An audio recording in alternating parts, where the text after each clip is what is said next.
So this is the day 2 reflection. Um, Actually, today was a pretty awesome day, actually. So the crew that I was working with was phenomenal. The the patients weren't too bad, too heavy. They weren't too rude, disrespectful. I think it was probably because there was no management in the building today, or at least I didn't run across them. So that's what made it probably more more tolerable. Did have a couple of hit and misses with a couple of patients. One lady, the daughter I think it was, came in and demanded that her mother's blood pressure be adjusted to what she considered was normal, although her mother wasn't complying with her medication, so she wasn't taking it. I mean, the last time she took it was like 3 months ago, and she came in with, 220s over 140s. And in the ER, I mean, we really don't treat chronic blood pressure type issues. We'll get you out of a crisis, but she's like, oh, my mom this, and it's kind of like, and she would really like hunt nurses down to basically tell them, or her mom needs this, her mom needs that. And it's like, I was sitting down charting, and she came right in front of me and asked me, and I helped her, of course, but it was the fact that she saw we was busy. I think we was like about 3 nurses short, which is par for the course.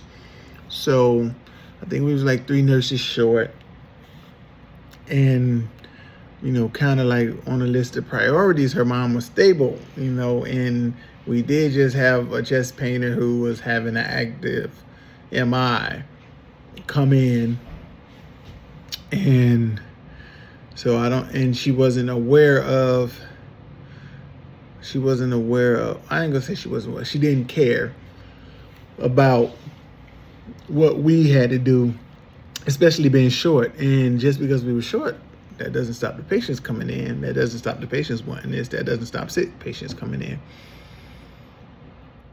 But all that to say, it was a pretty good night, and if I had more nights like this over my 13 years, then maybe I wouldn't be as burned out as I am now. And maybe, I would stay at bedside longer. But I started prepping my ER exit, doing like a lot of research, actually, probably like a year ago. And probably about 5 months ago, that's when I created my assessment tool. And it was just a little thing for me to see if it would consistently get my burnout. And it was, I say 9 times out of 10, it was pretty correct. So that's why I put the link in all my videos, and I'll continue to put the link in all my videos, because if I can help one nurse either avoid burnout, or either, if not avoid burnout, then definitely slow it down, or even transition to something different, then I definitely will continue to do what I'm doing, because it's hard. And that myth about nurses are superheroes, that's a lie, because superheroes don't get treated like we get treated. They don't they don't have to deal with what we have to deal with, and they have a recourse to say, hey, you know what, no. And we do as nurses too, but that's often tied into losing our livelihoods, can't pay the bills. We still got families, still got kids, still got things that we want to do.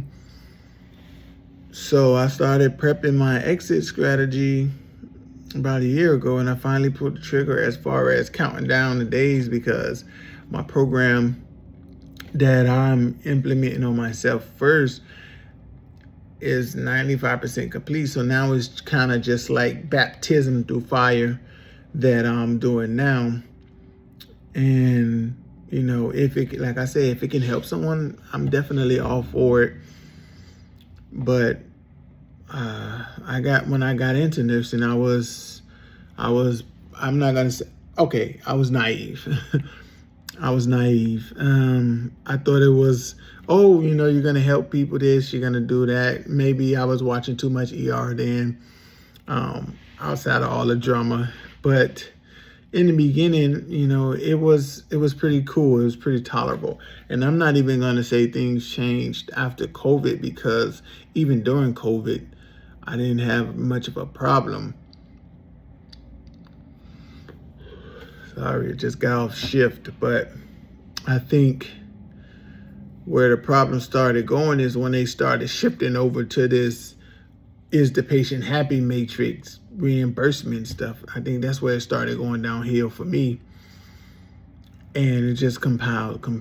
And even now it's still compiling, but shifts like tonight definitely remind you of when you first got into it, or when you got into it before. And that's definitely a good feeling to have after so many nights of, you know, stress. But that was just day two's reflection. It wasn't a lot today because, like I said, it was a fantastic shift. But I'm gonna go ahead and get ready to take a shower, actually, and go to sleep, because tomorrow is day 3, and I see you folks then. Definitely, if you get a chance, take the assessment so you can find out where you are on the burnout meter. Definitely, well, I would like to know. You can even take the assessment, leave it in the comments if you want, or DM me. We can start a dialogue. But I hope you guys have a nice night, or morning. Sorry, it's my night, but hope you guys have a nice morning. And yeah, good luck.